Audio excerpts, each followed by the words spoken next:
श्रीपादराजम शरणम प्रपद्ये. अध्याय 50. गुरुनिंदा केल्याने दारिद्र्य प्राप्ती. एकदा श्रीपाद श्रीवल्लभ मला म्हणाले, शंकर भट्टा, अग्नियज्ञानंतर वायुयज्ञ महत्त्वाचा आहे. मी वायुयज्ञाचाही प्रारंभ करणार आहे. एक वृद्ध ब्राह्मण पोटदुखीच्या व्याधीने त्रस्त होऊन श्रीपाद प्रभूंच्या दर्शनासाठी कुरुगड्डीला आला. त्याच्या वेदना एवढ्या असह्य होत्या की त्या वेदना सहन करण्यापेक्षा आत्महत्या केलेली बरी असे त्याला वाटत होते. नामस्मरणाचे महात्म्य. त्या ब्राह्मणाने श्रीपाद प्रभूंचे अत्यंत काकुळतीने दर्शन घेऊन आपली व्यथा दूर करावी अशी त्यांना प्रार्थना केली. तेव्हा श्रीपाद प्रभू म्हणाले, हे विप्रा, तू आपल्या पूर्वजन्मी अनेक लोकांना आपल्या कठोर वाणीने दुखाविलेस. आपल्या हृदयभेदी कठोर शब्दांनी अनेकांना घायाळ केलेस. त्या कर्मामुळे तुला या जन्मी ही पोटदुखीची व्याधी जडली आहे. मानवाला या कलियुगात वाणीच्या दोषांपासून मुक्त होण्यास नामस्मरण हा एकच मार्ग आहे. भगवंताच्या नामस्मरणाने वायुमंडळ शुद्ध होते. मी कुरुगड्डी येथे नामस्मरण महायज्ञाची सुरुवात करणार आहे.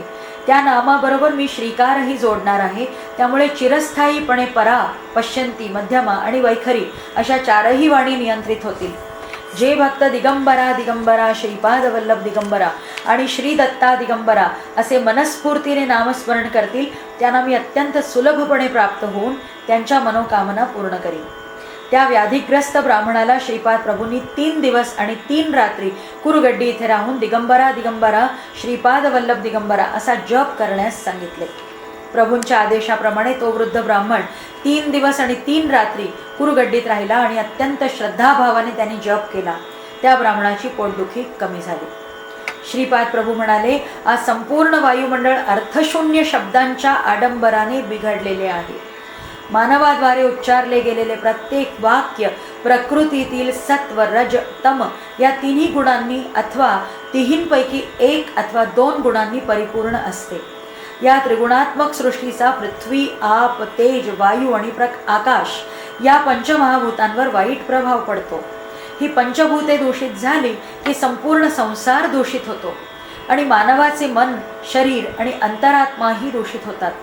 त्यामुळे मानवाकडून पापकर्म घडून तो दरिद्री होतो आणि या दारिद्र्यामुळे पुन्हा तो पापकर्म करण्यास प्रवृत्त होतो. या पापामुळे त्याचे मन दूषित होऊन दान, धर्म, लोकसेवा अशी सत्कर्मे त्याच्याकडून न घडल्यामुळे पुन्हा दारिद्र्य येते. हे दुष्टचक्र असे चालूच राहते.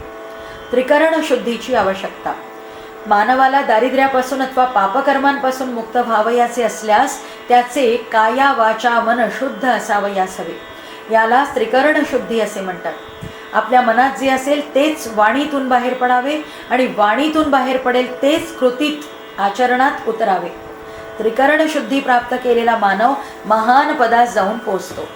मनात एक पण वाणीने दुसराच उच्चार आणि या दोहोंपेक्षा वेगळेच आचरण करण्याने त्रिकरण शुद्धीचा अभाव निर्माण होऊन ती व्यक्ती दुरात्मा बनते. या कलियुगात तरुण जाण्याचे म्हणजे पापापासून मुक्त होण्याचे अनेक मार्ग आहेत. त्यात नामस्मरण हे अत्यंत सुलभ साधन आहे.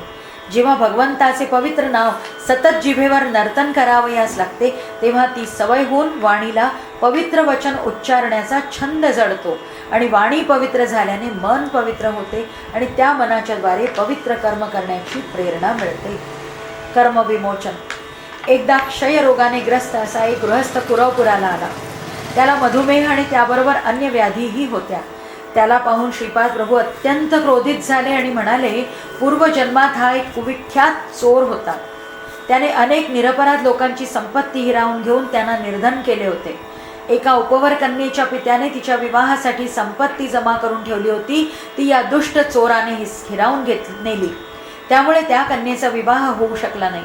कन्येचा विवाह वेळेवर करू न शकल्यामुळे त्याला जातीतून बहिष्कृत करण्यात आले. वरदक्षिणा म्हणून धन देणे त्याला शक्य नसल्याने त्याच्या मुलीसाठी सुयोग्य स्थळे येत नव्हती.